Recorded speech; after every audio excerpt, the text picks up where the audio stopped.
Hmm? They're gone? I spy the ass prints of Carl and Dax in the sand next to me, but they're nowhere in sight.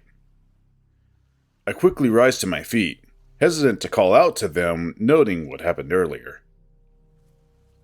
I move up to the top of the hill next to us, stepping through the dry grass.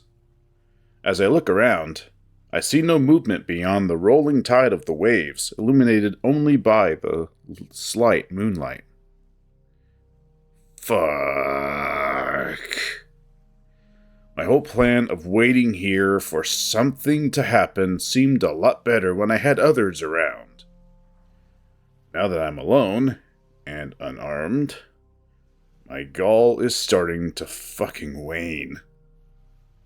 They must have went to Leo's house. I mean, surely they'd fucking wake me first, right? Did I even pass out? It felt more like I just blinked and then, bam! Gone. For a moment, it feels like something's tugging the back of my shirt. I turn, expecting to see the bulbous face of Carl at my side, but there's no one there. Hey, assholes! Where are you? I let out a harsh whisper directed at the desert scrub around me. Again, no response. I sigh, rubbing my palms over my face. There's no choice. Gotta get to Leo's. My gaze drifts back to the beach and the bullet-ridden pinyon tree. I'm struck with a strange sense of solace, as if the spot would be somehow tranquil to me if circumstances were different. For now, I take stock of what's still in my soggy pockets. Keys, phone, dead as hell, probably fried, and an old granola bar wrapper. With a grunt, I make my way off the beach and toward the rail tracks. I follow the familiar route, passing the occasional abandoned freight car. It's been about 15 minutes, and so far no sight or sound of the gang, or any other miscellaneous townfolk. I inadvertently find myself walking on top of the rails, balancing like I'm a kid again. It kinda keeps the edge off and softens the noise of my footsteps, though it ain't very time efficient. It feels like by now I should be able to see Leo's house, but so far, nothing. It isn't until the track's dead end perpendicular to the highway that I realize I'm being fucked with again. I stand at the edge of the pavement, where the old bike lane has been overtaken by weeds, pavement crumbling to gravel. I had hoped that the spatially fucked shenanigans would end once we exited the van. But goddamn, why would it? You're going the right way. The back of my skull tingles and I cup hands over the sides of my head. That wasn't my goddamn thought. To Leo's? I ask aloud, like the fucking loony I am. I wait. No response. I clench my fists to my sides. Fuck it! Fuck this! I take off in a run down the road, keeping the power lines on my right. I run mindlessly, knowing damn well the nature of the loop, but trying not to think about it. I'm not usually the sort to do my runnings in echo on account of the centuries' worth of broken glass that lines the sides of roads. That, and the fact that the sight of a 6'7" Gila sprinting tends to naturally raise alarm, even with folk who already know who I am. Somewhere between 30 minutes and an hour passes before I see something ahead. I stop somewhere along the center line of the winding old highway, the cracked asphalt feeling like it's chipping away at my already blistered heels. I stare at the faded red building. My truck is parked in the front for some reason. Why the fuck am I here? Right. Why do you come here? The voice in my head is clearer than before, like some harsh whisper coming from inside the back of my neck and slinking its way into my head. It almost feels like I thought the words myself. Is that a fucking clue? It's a mystery. My thought was rhetorical, and hearing it respond so aptly takes me off guard. I clutch my throbbing head in both hands. I've gone full fucking schizo. When the weird shit's on the outside, it's one thing. But on the inside... I grimace, bracing myself against the gate in front of me. Gate? There's no gate in front of this place in real life. I take a closer look and see the entire place is fenced off, like some kind of high-security complex. A tarnished rebar gate is the only entrance point. My truck just on the other side. It's only about up to my chest in terms of height, though it's got security spikes about every foot along the top. A single key lock is all that keeps each side of the gate together. It doesn't look too sturdy. I eye the truck through the bars and then check to make sure I still have my keys in my pocket. Sure enough, I feel the familiar leather saguaro keychain between my fingers. Well, if I got it. Even without thinking, I take out my keys, flipping through to the ones for City Hall. I grab the sides of the lock and push the key in, twisting. To my surprise, I keep turning my wrist without hesitance, and hear a soft click as the fastening point comes unlatched. I stare at the lock, feeling some fleeting sense of accomplishment. It soon falters as I note that the lock being there in the first place doesn't make a lick of sense. What in the fucking fuck? Also, the tips of my fingers that were grabbing the lock appear to have been stained black. Paint of some kind. Someone must have painted the lock recently, though the fence itself still looks pretty faded. I wipe my hands off on the back of my pants and push open the gate. It only opens about 6 feet wide, nowhere near enough room to get my truck through. If I revved hard and gunned it, I could probably break through, though I've got a feeling that's not what I'm supposed to do. There's not really a fence in front of this place. This isn't fucking real, but I'm seeing it. So, why am I seeing it? That's the fucking question, right? Duke's words from earlier come to mind. Thing is, we've all got something after us. Something bad. Won't let you leave when it starts. What's after you? As if knowing would fucking help right now. If not just be even more confusing in the long run. I half expect a voice from earlier to speak again, but it's silent. Just a dull throb in the back of my head. The smart thing to do, logical thing, as Dax would put it, would be to sit down under a nice tree and just ride this out like a bad trip. Maybe get some sleep. That could fix it. Like turning a computer off and on again. I peer up at the sky.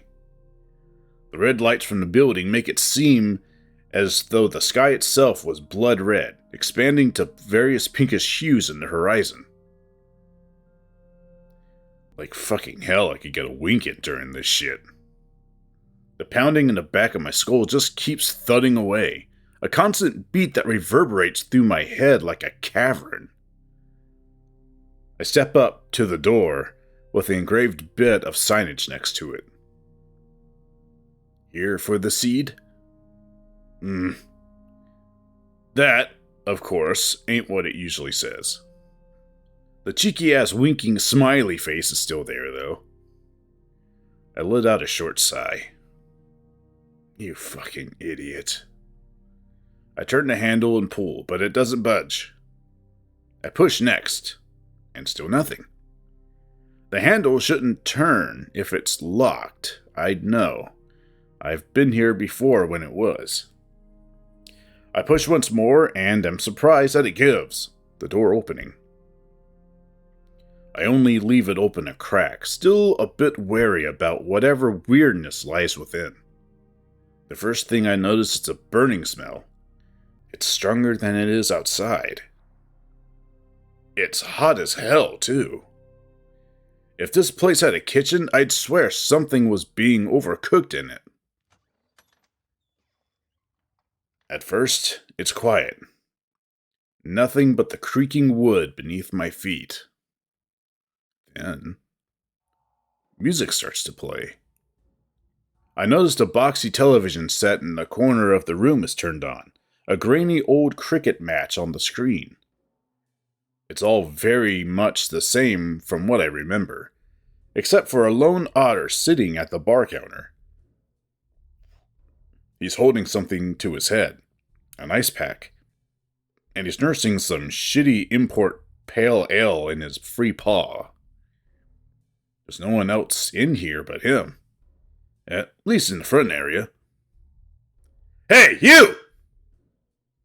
The otter's posture stiffens. Yeah, you! Are you real?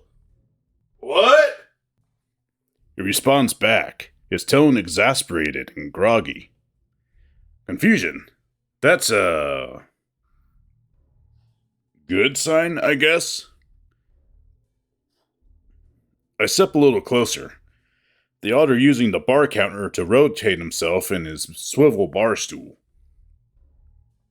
He's decked out in a skull t-shirt, cargo pants, and one of those lame scout caps that only jarheads, leather daddies, and theater kids wear.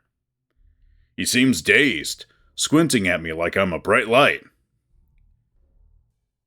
Is someone tuning up an orchestra in here? What? After a moment, something seems to click, and his eyes widen slightly, a long smile crossing his snouty muzzle. Motherfucker. He pushes himself to his feet, making his way through the bar's haze. What are you doing here, you big-ass bitch? He claps my shoulder roughly, then pulls me into a tight hug. For an otter, he's got a strong grip, and I actually irk aloud as he pats my back. The fuck? What the hell are you doing here? After a moment, he pulls away, raising a shadowed brow beneath his hat. It's then that I notice his eyes. Baby blue. Almost gray. Not a common color for his kind of otter.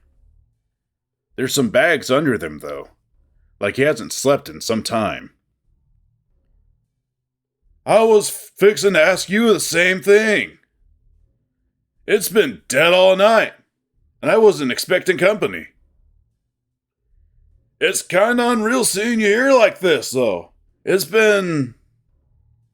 He huffs, astonished and with a slight air of sheepishness. Well, it's been a while. He folds his arms over his chest, the otter looking up at me from beneath the brim of his hat with a sort of wry expression. He seems happy to see me. And it's all so... familiar. Wait a second. I blink. Jesus fuck, Sydney? He lets out an amused noise, nodding. Yeah? Wait. Don't you even try to tell me that you're here by coincidence. He's an adult? Fucking 6 feet tall, I'd reckon. He's in shape, too, rocking a full-on muscle shirt. I look around, as if expecting to see Chase round the corner with a video camera and a shit-eating grin. Still, there's still no one around but us, though. I'm sure there's a reason I'm here. He seems to perk up some, doing a one-handed finger gun gesture my way while the other nurses an ice pack against his head. I knew it, man. I'm glad, yeah. Did you get my Christmas package? I wasn't sure you'd like it. I saw them in the Macy's May thrift down in Elwyn. Haunted Hacienda, Deadly Love Rivals 2, Final Obsession, The Choir Boy, and Horse Sleuth. Shitty B movies I got from the bargain bin. You know the sort. Not a lot of plot to get in the way of the film. Plus, I bundled them up with a bunch of Crossfire shooting mags. Oh yeah, I also threw in some jerky I got from a trade show after my match in Desert Springs. The jerky, it's super good. Hatch green chili flavored. You know that's where they grow that shit in mass, right? World capital. I can't help but stare, absolutely flabbergasted. This is what he'd look like. When I don't immediately respond, his smile dissipates some. Maybe you didn't get it? Fucking delivery guys, right? Probably some weasel or something with a good smeller. He honks his own black nose. Pining for my jerky. Am I fucking dreaming right now? Am I asleep? Or just tripping? The otter, Sydney, he's looking at me more worriedly. You want to sit down or something? I look around at the still empty bar. Facade or not, my legs are killing me. Sure. He motions towards some old wood and velvet bar stools next to a raised table in the corner, and we take our seats. After Sydney grabs his drink, of course. I don't know where the bartender went. He's usually in the back. I look toward the smoke-room door. Nothing seems to have changed about it. He? Yeah, he. Big tiger fella. Only guy who works here, as far as I know. He scrunches his brow, thinking for a moment. Unless he got a sex and species change to become a bleach blonde bunny with big bouncing tits, I don't think so. I grunt. What the hell is he talking about? He was into dressing up in chick panties, but I don't think we're talking about the same person. Or the same bar. Sydney smirks, looking at me a little wide-eyed. Think of one of your gay bars, right? The fuck are you talking about? This is the gayest bar in the state. If this were real, there'd be 20 fucking dudes reaming each other behind that door as we speak, including the bartender. I point to the familiar no smoking labeled door, my tone more firm now. Including you? His tone has a derisive, teasing tone. After a second, he blinks, looking back over his shoulder to see what I'm pointing at. You've been parking guys who go to clown school? That's a goddamn tiny janitor's closet.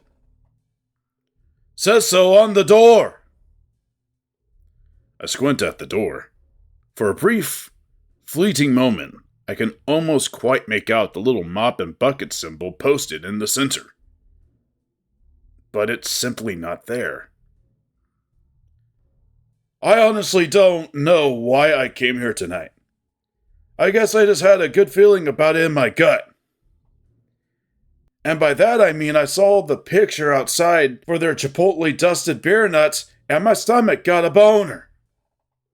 And I guess it also worked out since I got to see you. He thrusts his arms toward me, trying to put on a cheeky, sarcastic grin, like he's trying to play off the statement as he realizes how sappy it sounds. There, to my knowledge, has never been advertisements for spiced beer nuts posted outside the bar here. Jesus. I slowly lean back into my chair, letting out a long exhale. It's real good to see you, too. More so than you probably know. He opens his mouth to speak again, but I cut him off. Sid, where do you think we are? He takes a swig from his beer, peering at me for a long moment before examining his surroundings. It's, you know. He snaps his fingers a few times. The beer nut place. He frowns, shifting his eyes back again to his noggin. Fuck, I'm not really that sauced. I just hit my head real hard on the counter when I was bending over to pick up my phone. Shit, did we have plans to meet here? I genuinely don't fucking know.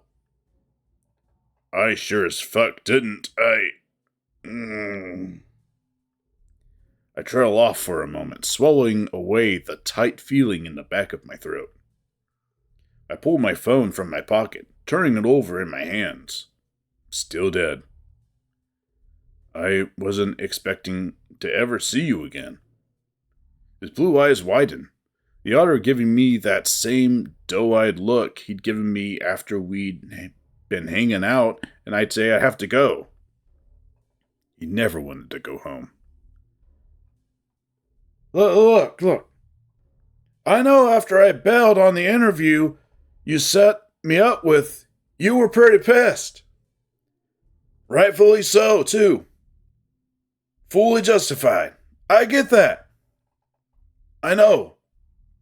I fucked up. What? I'm trying to get clean. I swear to shit. It's just so fucking hard, you know? Are you on drugs? No. I mean, not right now. I'm sober as fuck. I look to the ale in his paw. Sans the booze? Look, all the other guys I wrestle with at the road shows, though, they're all on the shit. Everyone's trying to bulk up and stuff so they actually get a pop when the crowd sees them. His tone is completely defensive, the otter looking me straight in the eyes, searching for any sign of doubt. There's this one guy, Cody Altaro, well, he goes by the name Rico Renaissance now. He's been getting booked as my rival, and the bastard's up 25 pounds in 2 months.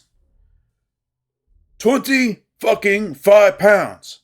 No way in fuck he is doing that with chicken breasts and protein shakes. Wait. You're telling me you wrestle for a living? That would explain the muscle shirt and those tacky-ass wristbands. Like, that's your actual goddamn job. Cindy leans back some, still peering at me with that same searching look. Yeah? You used to go to my shows all the time. SFF? Sunday Funday fights? It's mainly fucking juggalos and shit now, and we get paid in pennies and grass. But you know, it's a start. I'm tough. He sniffs. eyes drifting down to his arms on the sticky table surface. He doesn't seem grossed out by it. Ryan told me they never clean up the front anymore. Said not to touch the underside of the table since they're packed solid with two things, gum and cum. I noticed patchy areas in his fur near his inner elbows, and it takes me a moment to register. He's got fucking injection marks. He seems to see me staring and pulls back his arms. I gawk at him for a moment, suddenly bracing himself for whatever I'm about to say. It gives me a sinking feeling in my gut, but it makes sense. With the shit Sid dealt with growing up, every sign was pointing toward him getting some sort of chemical addiction down the road. It ain't just roids, is it? Heh. Yeah, well, you know me. I take some shit for, the mental stuff. Mental stuff? I'm assuming it ain't prescription. You assume correctly. He speaks slowly, twiddling his thumbs in his lap, his eyes dancing from the bottle in front of him to me and back again. I'm not sure what to say. We sort of just sit there in awkward silence. You never really understood all the fucky shit going on in my head. I just want to thank you for sticking around as long as you did. Can't say the same for anyone else. I'm not really an easy person to have the back of, especially when I'm one person 1 minute and another the next. I remember the shit Chase was talking about earlier, about the incident at the ice cream place in Pueblo. The way he just clicked and changed. He continues speaking, the other shifting his thick tail listlessly behind him. And tell your roommate Dax thanks as well. I know y'all both really tried to get me a stable job at that print shop. But, fuck, it would have never worked out. A schizo like me can't hold a position like that. Instead of Carl, Cindy was the one I would have been helping. I realize he's still out there, caught up in all this hysteria without me while I'm stuck in this place. Sid, this isn't real. Yoder gives me another strange look. He clearly has expected me to be acting much differently than I am now. Like, he's been preparing to speak to me for some time now, and I've completely derailed his plans to get a lot of the shit he wanted to say off his chest. You're not real. I'm just fucking dreaming right now. I thought you couldn't dream. You used to get annoyed as hell with me when I'd go off about the shit I dreamed about. Yeah, well, I am now. How would you even know what a dream was if you had one? After all, you look more like you just woke up. I shake my head, watching the blurry brown and black form in front of me shift from side to side. I keep expecting him to just not be there when my vision refocuses. Look, let me just lay this shit out plain like. You can't be here. You're dead. You drowned over a decade ago in Lake Emma. I think Chase did it. Or at least I think he did.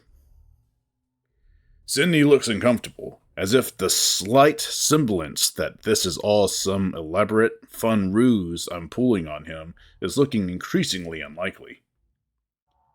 Okay, well that didn't happen. No nuts. And Chase, that twink couldn't hurt a fly. He sighs, rotating his half-empty bottle of pale on the table and smearing the ring of condensation that forms beneath it. I'm right fucking here, and I just want to talk to you. His tone turns terse, hurt even.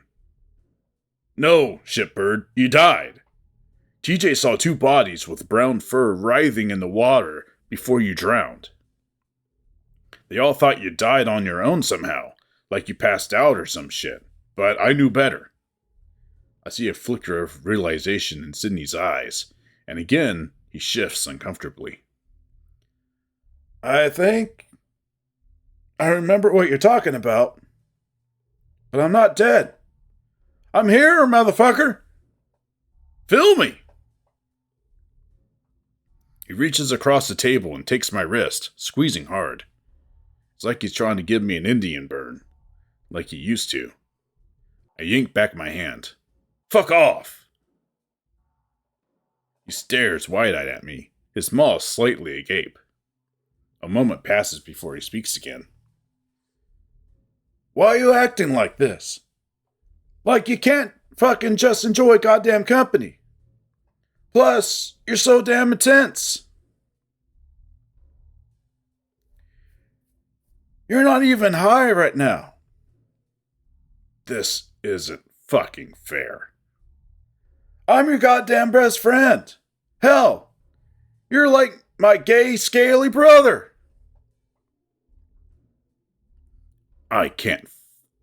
It can't fuck with me like this. This is too real. I quickly shake my head, closing my eyes. You're dealing with me right now. Not the thing inside your head.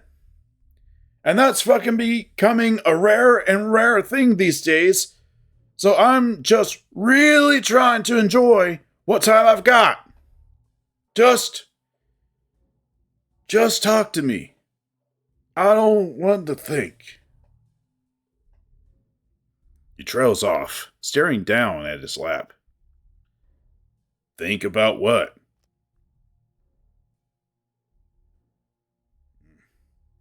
There it is. The change. The music seems to sound further and further away until it dissipates entirely. Maybe you're right, Flynn. What the fuck are you talking about? The sick heat left forgotten in conversation began crawling up my back. Grabbing onto the table to help maintain my own posture, it's clear that something has shifted. The slight bit of light in Sydney's eyes. Just gone. Two bodies. What? Two bodies, right? I remember now. Man, that shit fucking sucked, didn't it? Shifting uncomfortably, the topic has reversed onto what he had previously denied. Two bodies, Sid. You're fucking dead. I saw you. I looked you in the face, and I saw nothing. I gripped the edge of my seat, my gut feeling like it's twisting in on itself. It's like I'm standing in front of a roaring fireplace, the smell of smoke and fresh ash licking my nostrils, while the heat tickles my scales. Sydney's gone forever, and all that's left is this. Who are you? It feels different to me. The thing that isn't Sydney looks around.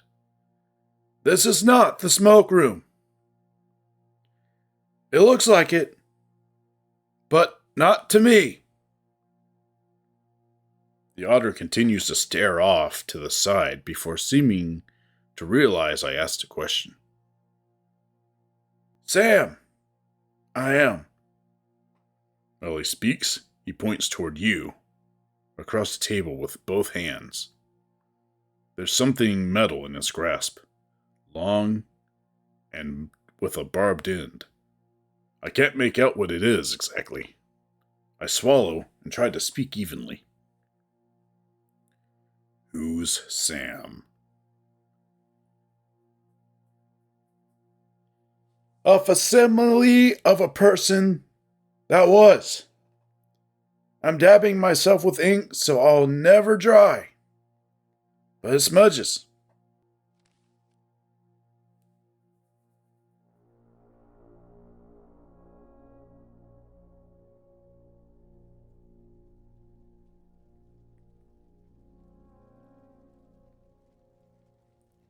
A simulation. And here, I become we with you. Me? Please, no. I'm not sure I hear that first part correctly. At first, they came through the gate, and then they came through the stars. There's a pause. Did they come for you? He looks at me, and I feel my legs begin to shake. I tremble, wishing I was anywhere but here. The others before, they bounce, undulating in constant, restless motion. The hollow figure heaves, breathing heavily as he sways Sydney's body up and down. He stares at me with eyes that remind me of the fish Carl and I catch at the lake. But that's not what you want. You want the answers? After all, it's a bit late for love, and too still for lust. I just fucking need to know what happened. To Sydney. So that this hysteria stops, and that everyone else is safe again. That could help. But are you sure you really want to know? You can chase the truth until you're red in the face. The thing looks over toward the smokeroom door. What was once Sydney raises his arm to point at it with unnatural stuttery motion. It ebbs and it flows like the tide. You can ride it. Each time the tide comes in, it's a little less of what it once was, abstracted. It goes where sorrow sprouts and takes with it what it can before rolling back out. Some tides are particularly large. He waves a blurred paw at me, and again I see the metal thing grasped in his paw. He seems to see me looking at it, and holds it in front of me. You burn them all down around you until only the truth remains.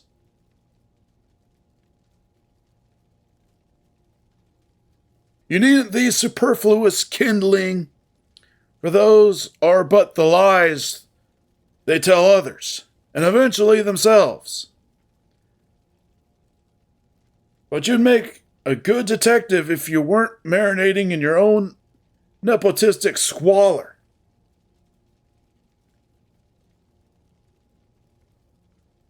Unlovable, shameful, a sin to all who initially cared for you. Truly only belonging amongst the sawdust, semen, and ash. Thoughts drowned out amidst the moaning and groaning of unfamiliar shadows.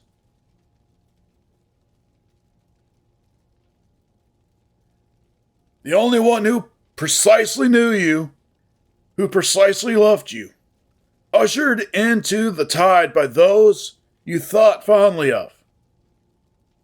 And justice denied again, and again, and again. He presses the barbed tip of the rod into the table.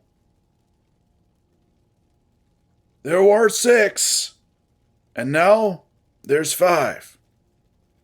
The distorted otter is looking at the thing in his grasp as he says this. It's a fire poker. I hesitate to speak, my mouth feeling dry and my forked tongue caught between my teeth. Yeah, I get it, but... Well, what I just saw was Sydney. Was that real? It could be. Somewhere in here.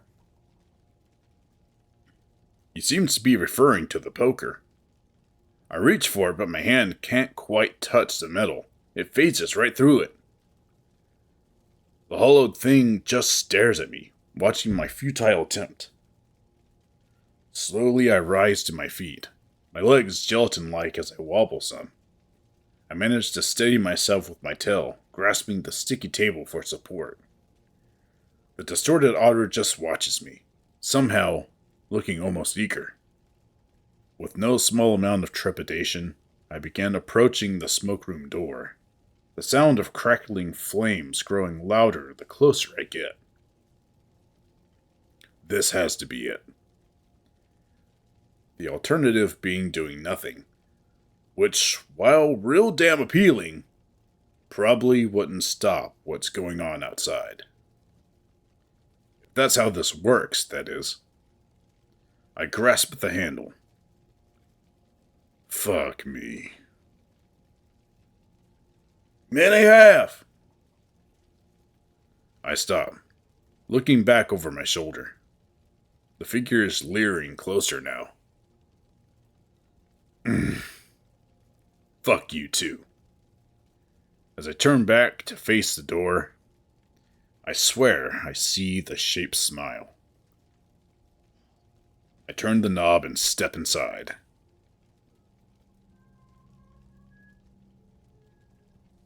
The air is absolutely electric, and I feel myself involuntarily shiver. I brace myself against the wood-sided walls, staring through the darkness. I've never seen it this empty before, and I get the sensation in my gut that something terrible happened here. Looking back, I don't think the shape followed me. I'm still here. God damn it, leave me alone! I feel my blood chill, but I keep moving. Just ignore it. Just ignore it. Just ignore it! This version of the smoke room is impossibly large. I keep walking through the darkness, expecting to reach an end, but it doesn't happen. It just keeps looping in on itself. I don't even know what I'm supposed to be looking for. I hear a sharp crack, a gunshot, followed by a low cry. Someone's wailing. It doesn't sound like it's coming from inside, but rather a reverberating noise outside, far away. The whole room begins to vibrate, as if activated. The rumbling, it's stronger on one side of the room. I walk in that direction. As I approach, I hear more wailing, more voices, some sounding different and rather close. Flynn! Now there's huffing and panting, the sound of hooves and soft feet upon the stone floor. They're trying to catch up to me, at the other end of the long, cavernous hallway. Rebar from before. Jesus, I'm not in the smoke room. I'm in the mines! And it's very, very hot. I feel my whole body rumble. The shock waves are bouncing my insides. Kinetic energy. Electricity. Like 1,000 subwoofers reverberating from the stone walls. We're here. The source. The seed. Dude! Stay back! Initially, it's like a cold shower, an icy sensation that presses against my front and washes over me like a tide. I recoil, but there's nowhere to withdraw back to. At first measure, the body is unable to discern extreme cold from extreme heat, though that time soon passes and the burning feels all too real. I can feel it seep in between the cracks of my scales and lick at the more vulnerable flesh beneath. I'm standing in fire, but I don't see it. I see nothing. I can't even tell where it's coming from. Wherever I go, the burning follows. The fabric of my clothes ripples, and the seams begin to snap away. Some of it falls to the floor, while the rest clings to my body like new skin. Even the air I breathe burns, making my insides boil. This isn't in my head. This is real. I'm burning. I flail into the darkness, running now. After a while, it feels like I'm practically gliding. I hear a sound and move toward it. Fucking help me! I utter, my voice raspy and light. Footsteps. There are several of them, and a bonfire. I see the silhouettes of people running, flailing about just like me. Panic everywhere. A woman, Guinevere Sanders, the mail carrier, is standing above the fire. A gun is in her hands. Salem's body is burning. And beside her is Auntie, face down with a bloody hole in the back of her head. No! I pinch myself, trying to wake up. I pinch so hard, I feel the scale on my arm split in half, and blood that seems like it's boiling pools from it. It quickly evaporates, and all that's left is a mark of reddish-pink flesh beneath scar tissue. I look up, and she's still standing there, mouth agape, like she's frozen, but her eyes follow me in real time. She sees me, but it's like she can't act. Why? Fucking why? I receive no answer from the horrified visage. She's still holding the gun. She'll do it again. She'll do it again. Stop her. Stop her. Stop her. I lunge, and it's like she's made of sand, flesh dissolving away beneath my claws as I touch her. And then, it's like a rope wrapped around my waist yanks me back. The wind is like sandpaper against my burning head as I fly through blurred shapes and silhouettes. What'd I do? Was that real? Oh God, Auntie! Jesus fuck, what's happening? Next thing I know, I'm in front of City Hall again. Though, everything's different. There's a crowd gathered around the large tree outside, and their clothes are all old-timey like. Men in suspenders, women in prairie blouses. Their faces are furious blurs, polygonal masses of fur and teeth that seem to exude their emotion more strongly than their distinct facial features. A Masetta Phoenix stands upon a wooden stool with a noose wrapped around his neck, the priest next to him reading his last rites. The man is so angry, so hurt. Tears like waterfalls down his matted yellow cheeks. Someone hurls a piece of hardtack that hits him square in the jaw, but he doesn't react. The cries of the crowd are obscured, distorted. Something about a child or children. There's a man at the edge of the crowd, a ram. The one the Finnick is staring at. He looks like Carl. The ram pivots on his hooves, turning to walk away, but stops when he sees me, his expression vacant. The Finnick shouts indiscernible hatred at the man, and just then the stool is kicked out from beneath him. As he sways, feet kicking and driblets of piss cascading down his overalls, it's as if the ground itself began to bounce. It's something so palpable and awful that it's beyond words, that I can feel within my mind more readily than the burning of my flesh. The stony faces of the mob seem completely unaware that their actions are feeding something far greater than they will ever know. I'm sucked away again. I feel my scales fall from my body like black and orange confetti. My thudding heartbeat is becoming increasingly irregular. I'm standing behind a shelf now. There's someone in a hoodie next to me, but he doesn't notice I'm here. He's got a camcorder. I think it's Salem? He's younger. A large bear, larger than me by a couple inches, steps out from what looks like the bathroom door. It's Brian, meth dealer who lives in a trailer on the outskirts of the old city limits. I see him at the smoke room sometimes. He deals there. Neither of them are looking in my direction. I soon see why. There's a Finnick on what looks like a rack nearby. One of his eyeballs is gone, but he's still alive. On the television behind Brian, a slideshow of grotesque images flashes by. One of the Finnick's missing eye on the smokeroom counter. It looks like the place was closed, so nobody could walk in and see what they're doing. In the real world, the Finnick's words are garbled and distorted, as if coming from an old VHS.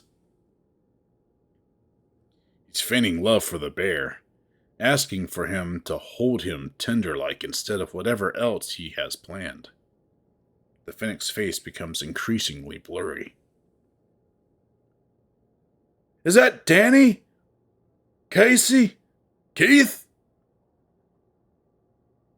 There were so many. They blur together. Salem's grinning, the reflection of his camcorder screen leaving a stark glint in his eyes. I feel myself move out from behind the shelf, beyond my own will. There's a rumbling pull in my gut. I'll be pulled away at any moment now. We've already attacked Brian. Could attack Salem. Put the Finnick out of his misery.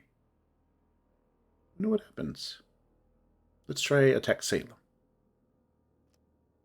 My scarred body lunges, and suddenly Salem's eyes no longer glint. Full circle. They're real! As I'm pulled away, I can just make out the astonished face of Brian. He looks like he's in awe, a sense of knowing underlying his fucked up features. I don't see what happens to the Finnick. I gasp into the void, the fresh blood mixing with my own. My actions no longer feel entirely of my own volition. It's like something pulling in my skull. Like back at City Hall when I condemned Chase. We make the justice. We're given. I popped back in front of the familiar ram and salamander, like all that had happened was some horrible vision. But my body feels the same, and the gaping expressions of the duo show no sign of relief. Carl! I can barely make the noises with my throat the way it is. I practically feel my vocal cords snap away as I speak, letting me only exude a guttural growl. I reach out to him, seeing the sinewy red appendage my arm has become. Ah!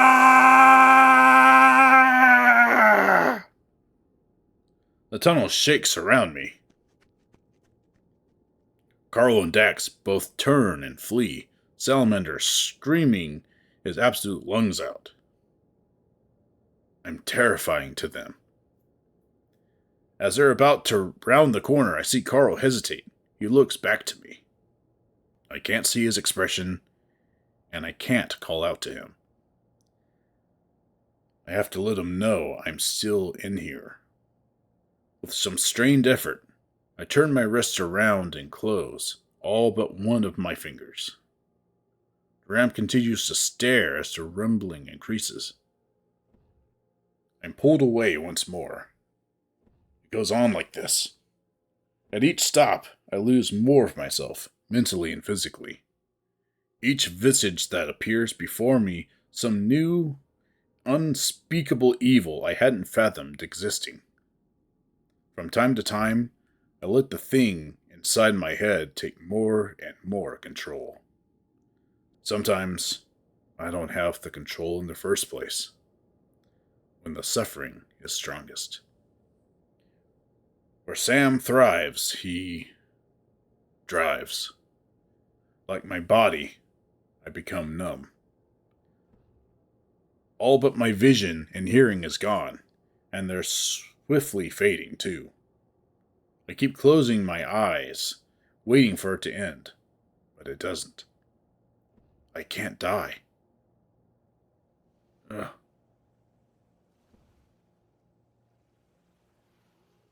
I hear the soft pitter of feet on a rocky embankment.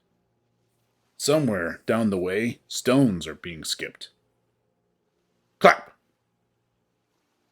Someone threw in a big one. Then, sniffling, followed by a low sob. Crying has become so familiar to me.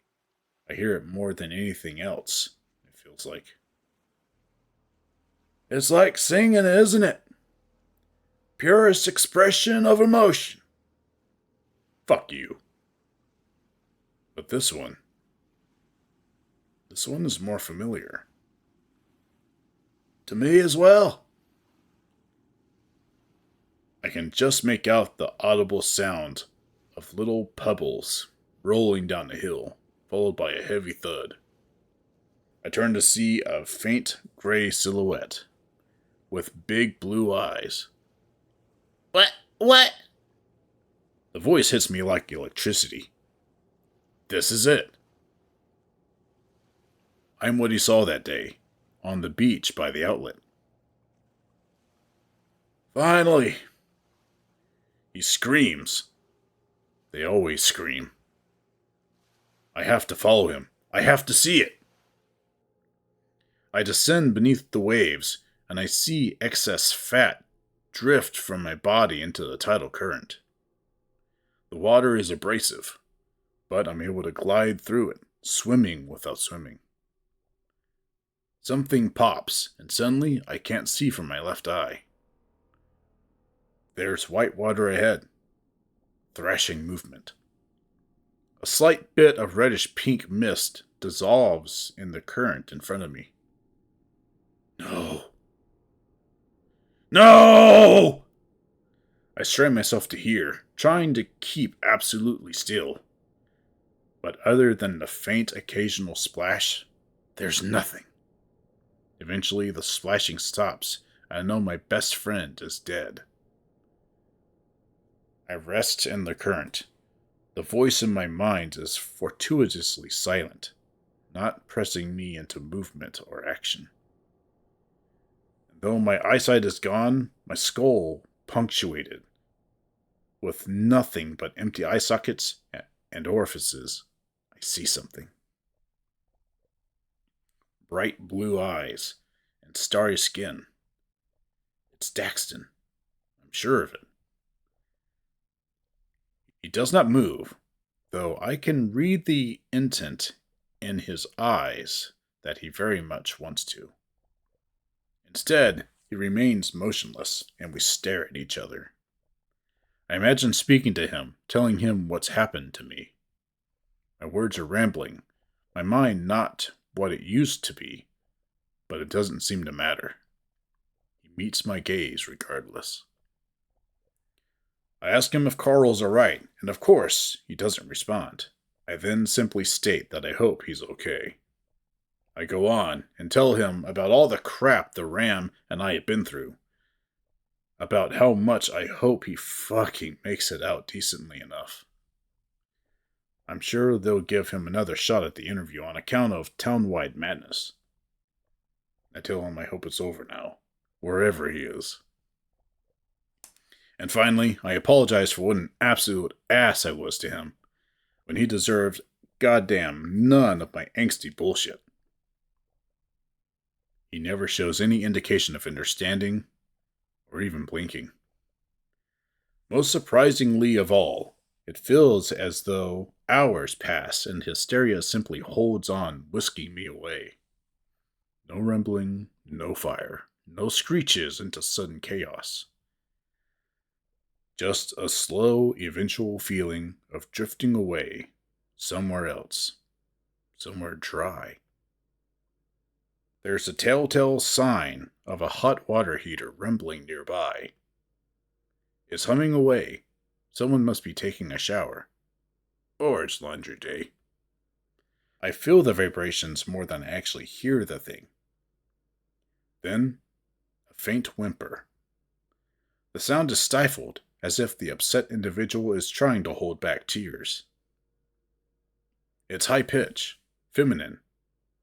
A girl. The distortion is only slight. I bring my hand up and feel wooden slats, and when I push harder, the whole surface bends and folds outward. It's a closet door. The sniffling stops. Slowly, I hold up my hand and do a small wave, gentle movements, as I'm sure the distortion is making it look faster. It's quiet. All I can hear is the water heater in the girl's room. There's the shuffling of sheets, then small footsteps.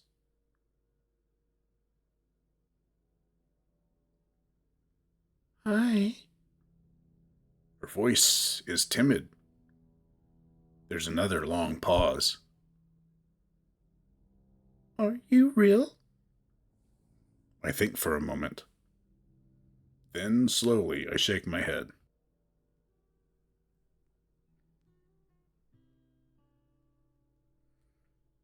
Wow. Flynn Trout is something else, man. Just, you get to see a different side of the guy than anyone else in his route. Everyone else sees just Flynn's being an asshole. But you really do get to see the struggles that he deals with as someone who, like Finn has said, is really guarded. And I can kind of see why a lot of people really like Flynn as like someone they would take as a partner. Because even though he's not real vocal in a way that's comforting or nice, kind, he has all these good intentions. He just hides it really well. He's just won't let himself be vulnerable. It's not good with vulnerability, and it's not hard to see why. I mean, with everyone treats him badly, and the one person that he was really close to, Sydney, uh, everyone kind of just had a few words. You know, they had like had only a few things to say about him. Didn't have much intention behind it. A lot of them didn't understand Sydney. And actually, Sydney, that's where you got to see the Flynn's Row is where you got to see Sydney's, Sydney's struggles. Everyone else just kind of showed Sydney being an ass. Flynn, you get to understand these two mistaken characters. It's incredible how McSkinney has been able to weave these two different narratives. Yeah, Flynn's just an asshole, and so was Sydney. And Flynn and the narrative of Flynn being misunderstood, the same with Sydney being misunderstood. And weave those two together throughout these different routes. And it's just wild that they were able to do that because it's just that great storytelling right there. That is all I can say is it's incredible. Kind of at a loss for words. I like it. I like talking about things that happened after. or should I say during the story.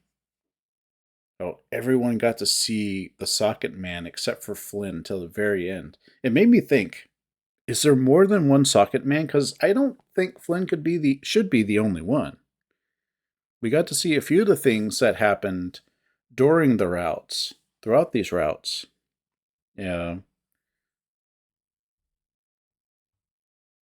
And things that we heard about, like Jenna seeing a Socket Man in her closet, Daxton seeing a Socket Man in the water, which actually still lines up because at that point, all of Flynn's scales weren't gone. So he would still look like Flynn to an extent. Although they were washing away more and more. So maybe that doesn't register. But then again, the entire hysteria distorts things like crazy, so yeah, it's hard to say.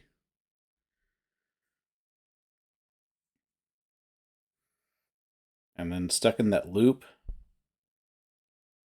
That's the part that makes me think maybe there's more than one Socket Man, because there was never anything that Flynn saw, at least it wasn't explicitly said, that makes me think he's the Socket Man that killed Duke and Chase's car, smashed the car or van or Leo's van, excuse me, off the road into the lake.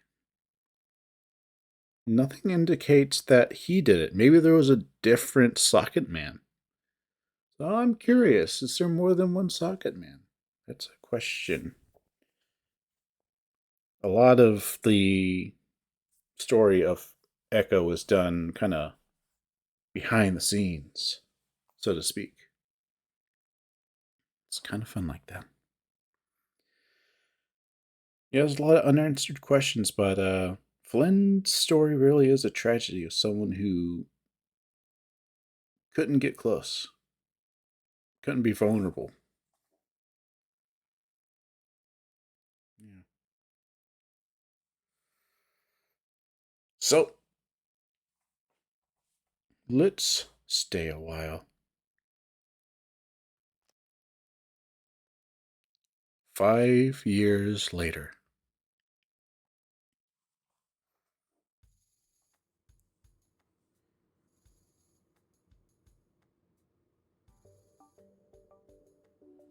Seriously, this is gonna be such a good fucking time. You're gonna be glad you came. The big grizzly bear nudges the coyote playfully, almost knocking the canine into the passenger window. Ow! Keep your paws on the wheel! Or your paw, at least. Cameron's eyes, the giant half-eaten burger in the bear's equally giant paw. Dev's other paw casually steers the wheel, elbow resting out the open window. The bear looks happier than he's been in a while, somehow grinning as he chews. The coyote sighs and stares out his own window, watching the desert landscape fly by. It was nothing like this in his hometown, and he found himself wishing he was back amongst the pine forests. Something he'd been wishing since he moved to Pueblo for school.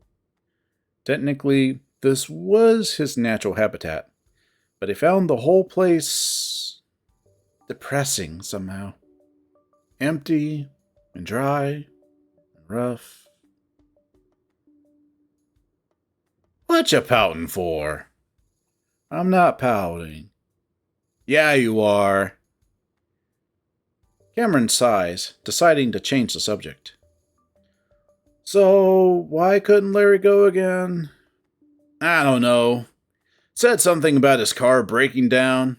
Think he just flaked, though. Aren't there other haunted places in Pueblo that we could have gone to? Like by the school? The bear shakes his head, letting go of the wheel to crumple up the foil that had packaged his sandwich, tossing it into the back.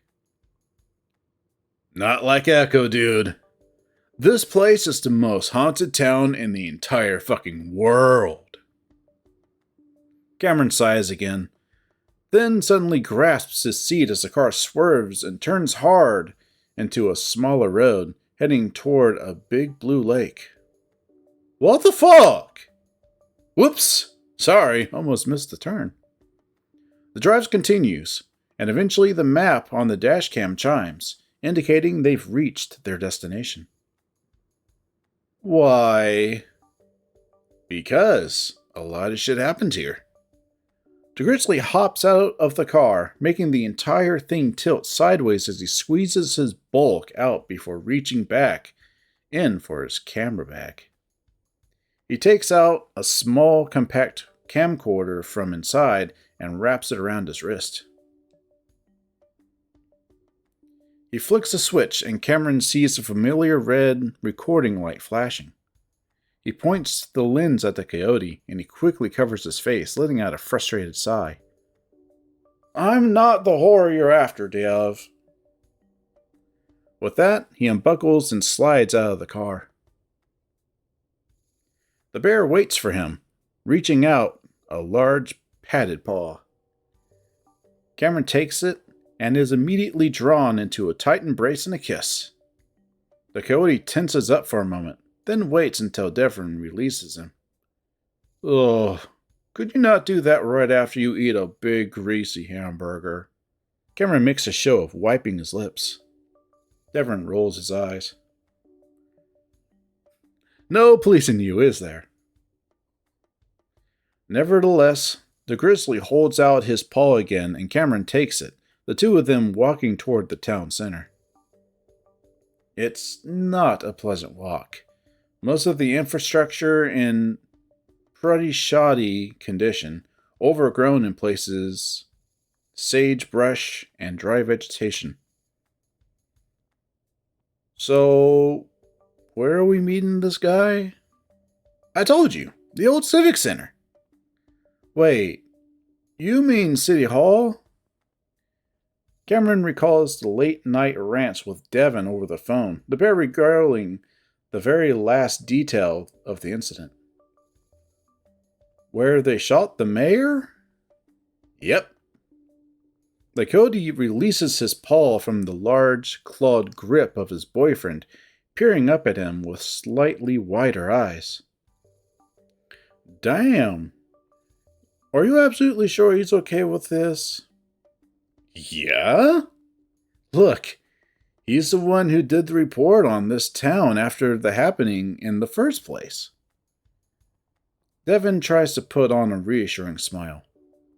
He seems keenly aware that folks sometimes find his large predator grin unnerving, but Cameron always told him it was cute. And he's gay. So, you know. The bear rewraps his paw around Cameron's own. No need to be worried about that. Eventually, the two reach the old town center. Sure enough, there's a man standing in the gravel parking lot with his paws in his pockets.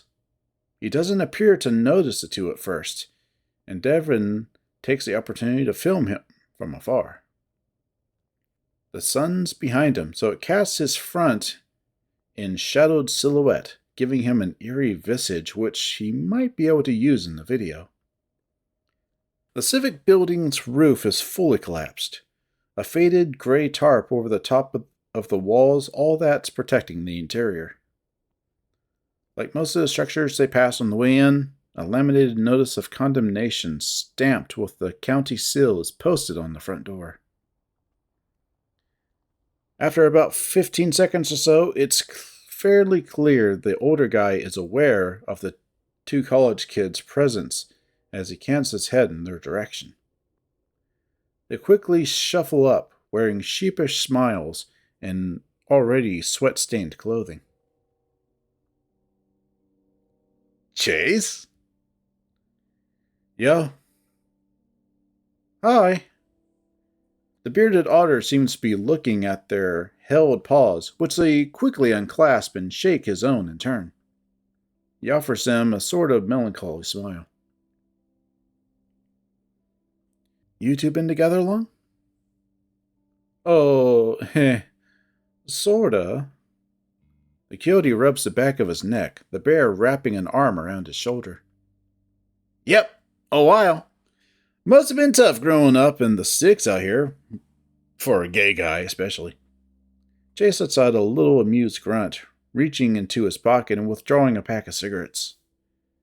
I guess.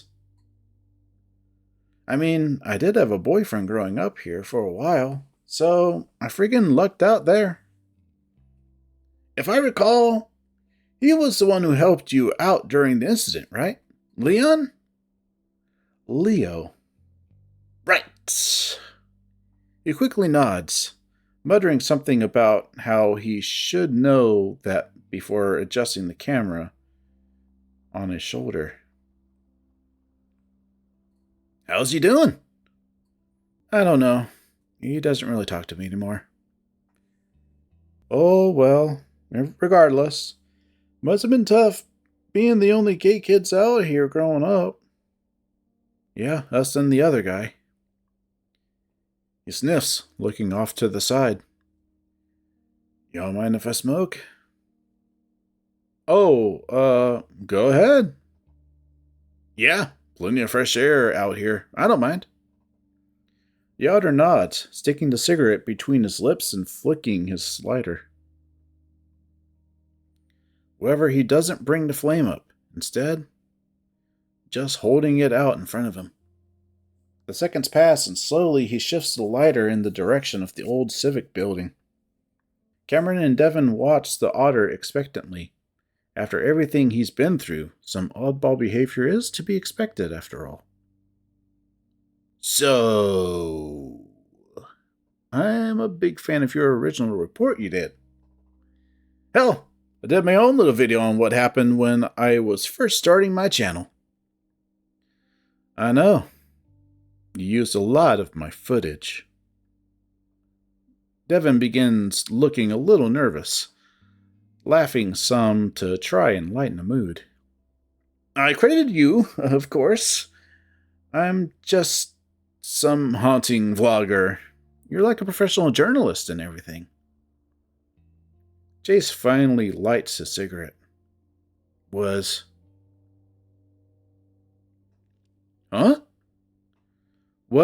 a professional journalist. I got pushed out of my reporting gig with KGUA like 2 years ago now. No one liked my stuff anymore. No matter what I did, it wasn't ever as good as that piece I finished in college. Devin blinks. I'm sorry to hear that. He pauses, thinking to himself for a moment. You know, those news media companies are all fascist shit factories anyway. Dev. Without all that big billionaire funding, they'd be going the way of the dinosaurs, relegated to sports and weather for senior citizens. Chase stares blankly up at the much taller bear, unsure of how to respond to that. Devin clears his throat. And, your social media profile said you were still... I haven't updated that in a while. Chase takes a long drag from his cigarette, stopping at the first speed bump. He seems to become increasingly aware of the uneasy stares from the 2 college kids in front of him. Sorry. It's been a difficult few years for me. The statement from the otter makes sense, looking at him now. He's awfully haggard for someone in his mid to late 20s, his facial scruff untrimmed, and the dye job looking less than stellar. Camera can't help but think he'd be kinda cute if he cleaned himself up a bit. Or perhaps he just had a thing for sad eyes. Sad set eyes were fixated upon the civic building now, Chase's lips thinning tightly around his cigarette, squeezing ash from the tip. The coyote steps up, placing a paw on the otter's shoulder. Hey, it's all right. we don't want to put any pressure on you. Right, Dev? Right! Devin sounds genuinely supportive. Chase can see why Cameron might be so taken with him. It would be nice to have something like that again, and he finds himself relishing the paw on his shoulder. He didn't realize he was so touch-starved. Still, Chase can't help but avoid the reassuring gazes, the otter rubbing at the old spider bite mark on his neck. Let's begin, shall we? The trio begins to head northward, past the burnt-out new buildings that went up in smoke during the hysteria. Devin finds an odd-looking globe broken in the middle of the road. Cameron offers to carry it with them, though Devin seems rather adamant about not looting anything. Chase doesn't appear to care either way. Eventually they arrive on the outskirts of the nearby mine, warning signs posted damn near everywhere. It looks like barbed wire fencing had started being erected along the main entrance. Though Chase mentions the county gave up on trying to fully enclose it a couple months ago after folk kept cutting through it. So, there's more than one entrance to the mine here. They're all barred off now. I mean, the main entrance was locked up tight even before the crap show 5 years ago. Devin sets up his tripod, pointing it toward the black void between the rocks. This is where they found the bodies? Jay shakes his head. That was off the side entrance in the A level. This is the main entrance. It goes all the way from A to F level. How deep is that? It depends. The deepest shaft goes down 1,900 feet. Jeez. Chase holds up his hand, gesturing behind him. It's been like half a century since the mine's been active, so running supports and the like most certainly have caved in most of it. Devin nods, a tight frown crossing the bear's broad muzzle. It's clear he's got something on his mind. What about, that one guy? The mayor's nephew?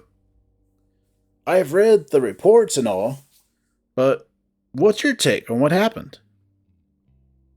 Chase hesitates for a moment, not having expected the question. Or, at least, hoping it wouldn't come up at all. The otter steps back, bringing his fingertips up to the bars of the mine. He touches them in the cave wall that they're embedded in. He draws back and shows the two his blackened fingertips. The cave is scorched.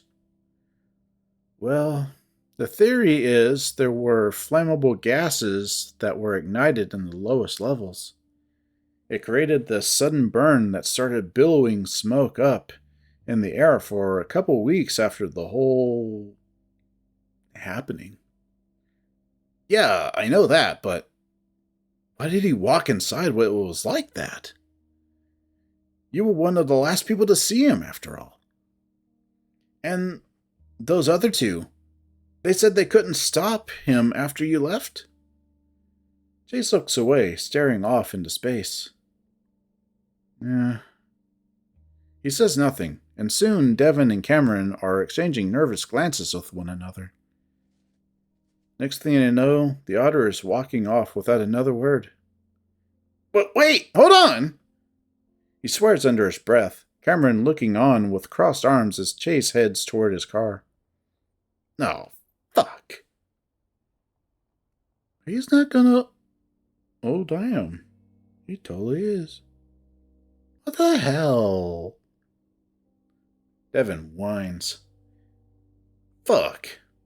I was being insensitive, wasn't I? You never know when you strike a nerve with these kinds of things. These kinds of things? What do you mean?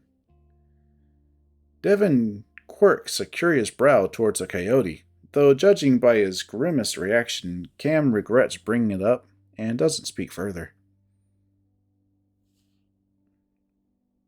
They hear the sound of an engine starting in the distance.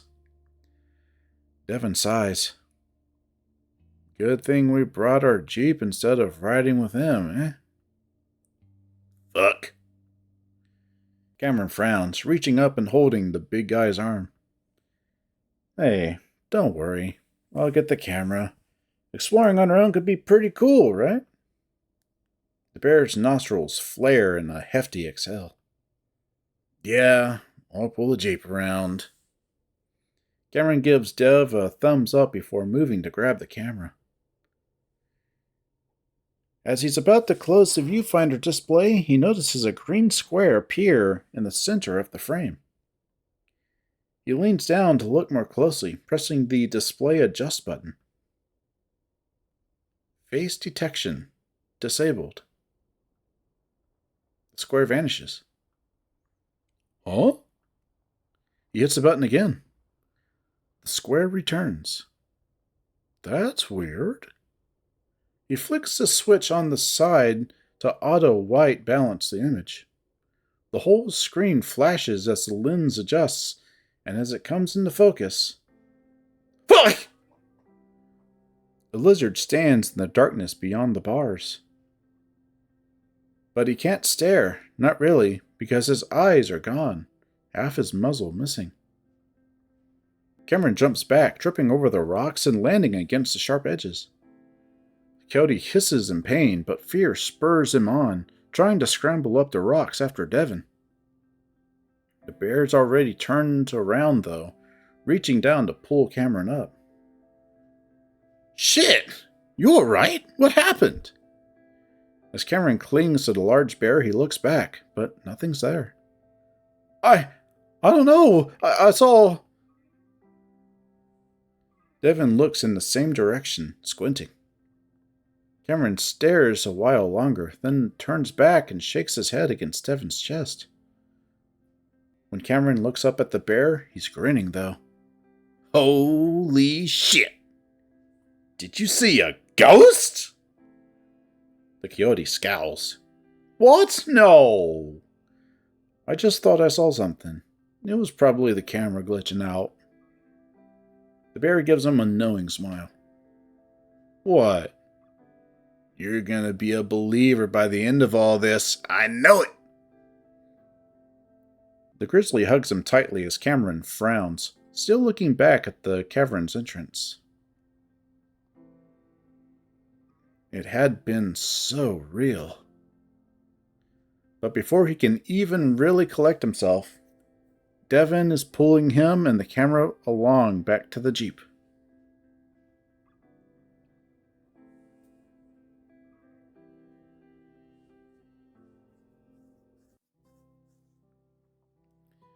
You know, that's one thing also that I want to point out is how much material McSkinny and the crew that made Echo were able to use over and over and over again in each route to not only create a sense of unity throughout all of those routes, but also have to do less work, given that there was such a short time frame that the story was written and all the other assets were thrown in, assembled.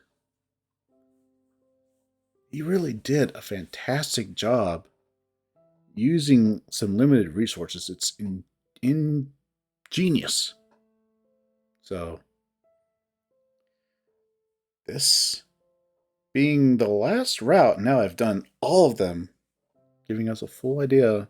I just want to say, McSkinny, rest of the gang, great job with Echo. It is one of the best and most well-known and admired visual novels.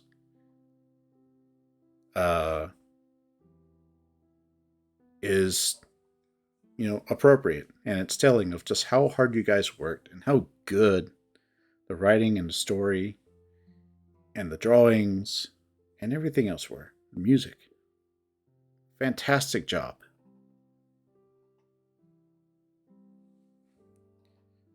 For the next route I want to do, I'm going to do Jenna's route again. This is going to be the mean one, where we pick on Jenna, or mean to her, and try to get her to do what Heather couldn't. It should be nice. I know at least one person who's going to be very happy to see us treat Jenna like shit.